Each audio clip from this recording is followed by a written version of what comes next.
Hello students, welcome है आपका creative learning पर। Radhe Radhe, good evening. कैसे हैं आप सभी?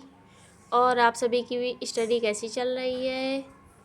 आप लोगों को सेशन कैसे लग रहे हैं? आप लोग लाइक तो करते नहीं हैं।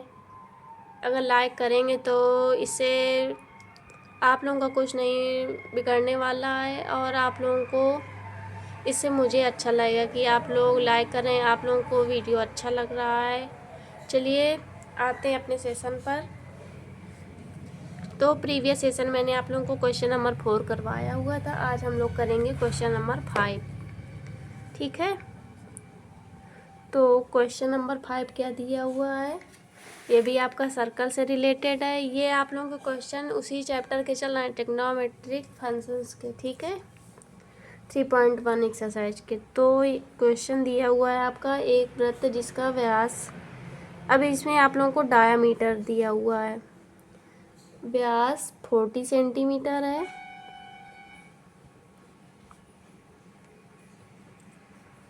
कि एक जीवा 20 सेंटीमीटर लंबाई की है, तो इसके संगत छोटे चाप की लंबाई ज्ञात करें।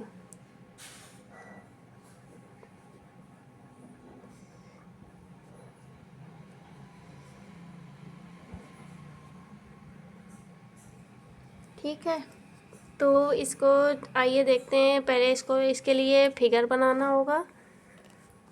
तो ये आप लोगों ने सर्कल बना लिया है। ठीक है, ये आपका सेंटर हो गया। अब क्या कह रहा है कि जो आपकी इसका डायामीटर दिया हुआ है आपको 40 सेंटीमीटर। तो डायामीटर को आप लोग, डायामीटर है तो इसको डी से डिनोट कर सकते हैं। ठीक है, डी आपका दिया हुआ है 40 सेंटीमीटर। तो अगर यहाँ से हम लोग रेडियस की वैल्यू निकालें तो रेडियस आपकी डायामीटर की हाफ होती है। तो 40/2 यहाँ से निकल के आएगा 20 सेंटीमीटर। तो आपकी सर्कल से वृत्त की सतह तक की दूरी को रेडियस कहते हैं। तो आपकी ये कह सकते हैं 20 सेंटीमीटर दी हुई है। ठीक है, अब क्या दी हुई है, जीवा आपकी दी हुई है। तो जो आपके वृत्त के दो बिंदुओं को मिला है लेकिन सेंटर से होके ना जाए, उसे जीवा कहते हैं।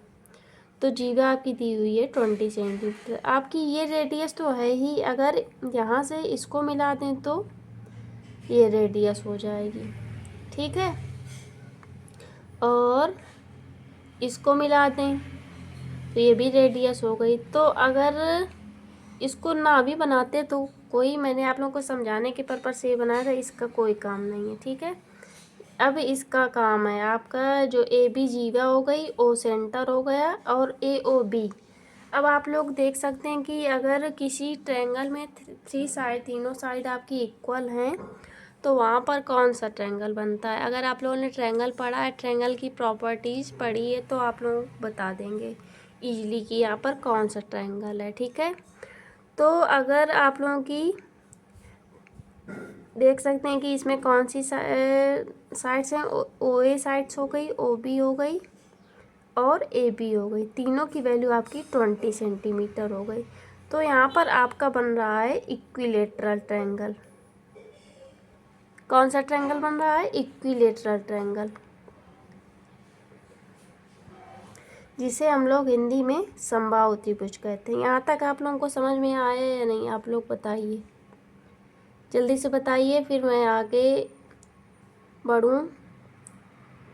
तो अगर आप लोगों की तीनों साइड इक्वल हैं तो वहाँ पर इक्विलेटरल ट्रायंगल बन रहा है। और इसकी एक और प्रॉपर्टी होती है कि अगर आपका इक्विलेटरल ट्रायंगल है और ऑल साइड्स इक्वल हैं, तो आपके जो एंगल होंगे, जो सम ऑफ एंगल ट्रायंगल में सम ऑफ एंगल होते हैं, उसका सम ऑफ एंगल 180 डिग्री होता है। तो यहाँ से अगर आप लोग ए ओ बी निकालें तो आपका 60 डिग्री हो जाएगा। ठीक है, अब अगर 60 डिग्री को आप लोगों से क्या पूछा गया है, संगत छोटे चाप की लंबाई बताना है ना, तो छोटे चाप की लंबाई बताना है। जैसे मैंने आप लोगों को प्रीवियस क्वेश्चन में रूल बताया हुआ था, थीटा इक्वल L/R, तो उसी से आपका निकल आएगा।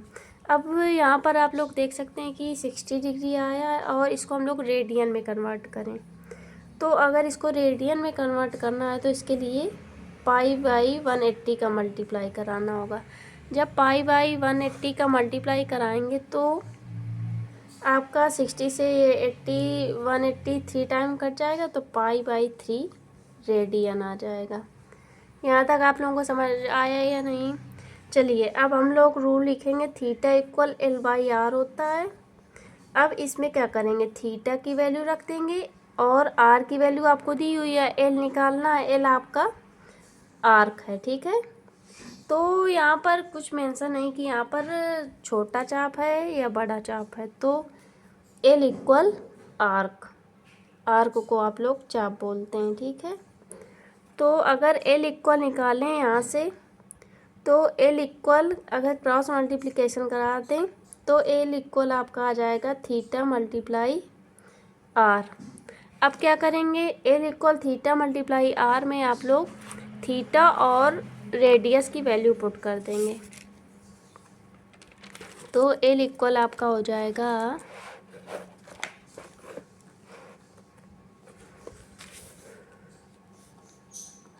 थीटा की वैल्यू आप लोगों को दी हुई है ना, यहाँ पर थीटा की वैल्यू मैंने निकाली है, थीटा की वैल्यू π/3 रेडियन है, ठीक है। तो π/3 मल्टीप्लाई रेडियस की वैल्यू दी हुई है 20, तो 20 का मल्टीप्लाई करा दिया। अब यहाँ से इसका मल्टीप्लाई करा देंगे तो 20 π/3, जो आपकी यूनिट क्या है, रेडियस की तो सेंटीमीटर दी हुई, तो लेंथ की भी सेंटीमीटर हो जाएगी। ये आपका आंसर हो जाएगा।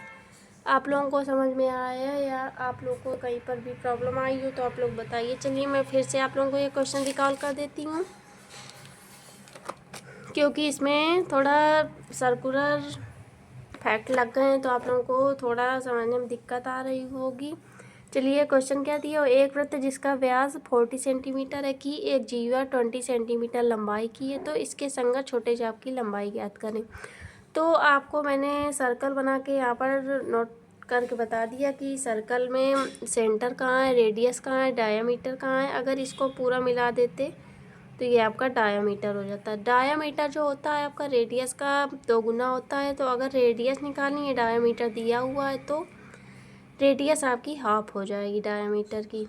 अब क्या देखेंगे कि ये जो आपकी रेडियस है और जीवा है, इससे बनने वाला आपका ट्रायंगल बन रहा है, वो ट्रायंगल जिसकी बोथ साइड इक्वल हैं, और बोथ साइड इक्वल हैं, और इसकी प्रॉपर्टीज़ में ये इक्विलेटरल ट्रायंगल की प्रॉपर्टीज़ में आता है। तो अब यहाँ से एंगल ए ओ बी निकाला तो 60 डिग्री होता है ट्रायंगल की प्रॉपर्टीज़ के अकॉर्डिंग।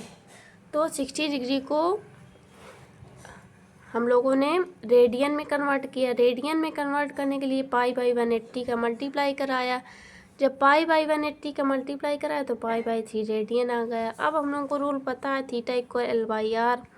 एल आपका चाप की लंबाई है, ठीक है। तो चाप की लंबाई अगर एल इक्वल लगाएं फार्मूला, तो L equal theta into R हो जाएगा। तो थीटा इंटू आर में हम लोगों ने थीटा और आर की वैल्यू पुट कर दी। यहाँ से आप लोगों के छोटे चाप की लंबाई आ गई 20 π/3 सेंटीमीटर। आई होप आप लोगों को समझ में आ गया होगा। यहीं से मैं क्लास को रैप अप करूँगी। मिलते हैं नेक्स्ट सेशन में, तब तक जुड़े रहिए क्रिएटिव लर्निंग के साथ। Thank you. राधे राधे।